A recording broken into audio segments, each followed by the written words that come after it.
Yeah, so much for having weekly videos here. Sorry about the lack of videos. I know I said the other month that I wanted to try doing stuff with this channel again, and then I just kind of did nothing. And I just been busy with a lot of other stuff, and this channel is always kind of my last priority over the main channel and mod packs I'm working on. So usually it comes down to, like, I'm trying to record for a week's worth of videos for the main channel, and I want to do something for this, but I never really figure out exactly what I want to do, and then I start running low on time, and I just say, next week sort of thing, or I prioritize other things over, and yeah.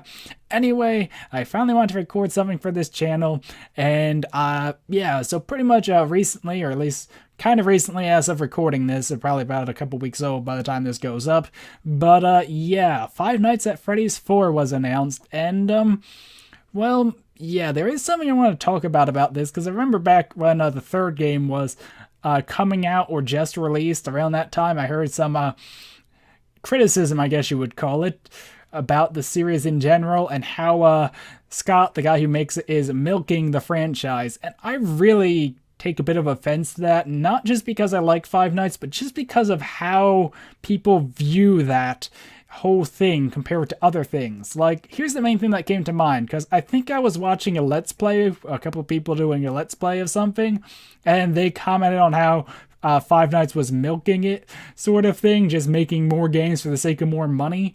Yet at the same time, they're making videos. And the thing I'm kind of trying to draw here is, if you make a video and it's successful, is it wrong to make more videos like that? I mean, are you really milking it by doing more of a series people like? So I guess that's where I really find issue with the whole milking it for Five Nights thing, especially because there's so many other games out there that do have sequels that are well received. Personally, I actually would say Five Nights isn't more like games that just clone themselves and make new versions, but more like games like Smash Bros, because that's a game that usually comes out every few years, but with it comes welcome changes usually. New character rosters and new levels or new challenges to try. Like, I remember they had the adventure mode and different things like that in the new versions. Some stay, some go. And that's a lot how Five Nights works, in my opinion. You have different animatronics to deal with in each one. You know, the characters change in that respect, just like the roster in Smash. And sorry for the cut there, sinuses. But anyway, yeah, like I was saying, the characters kind of change, just like the characters in Smash. The roster there changes, and you have different challenges, like the different mechanics in Five Nights. Like, the first one is about the doors, while the second one was about a lot of things, the music box, the mask, and the flashlight. And the third one was about playing the sounds and monitoring the vents, more or less.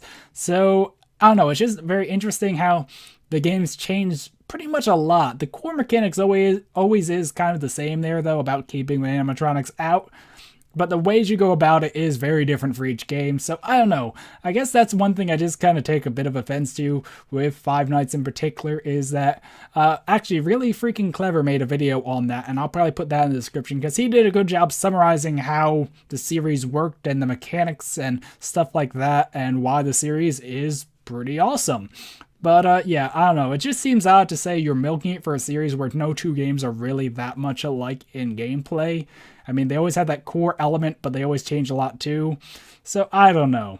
I think the main reason people get this notion is because of how quickly the games have been released. And in my mind, that was rather impressive. I think the second game came out like 2 months after the first, and it doesn't really share that much in common with the first at all. Like, just thinking of all the different models and such he had to make the second game, and doing it in 2 months' time, that seems rather insane to me, considering how long it takes me even just to make a simple mod pack, and that's just some text files I tweak configs in mostly.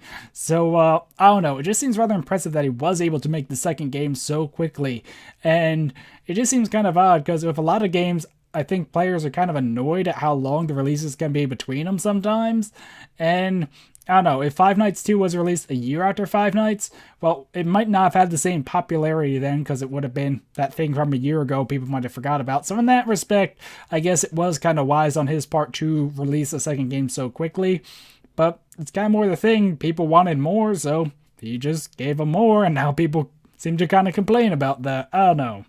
But yeah, I think the rate of release is a big part of the whole notion there that he's milking it, just doing it for the money. Although he has made a fair bit of money, I heard too. But is that really a bad thing?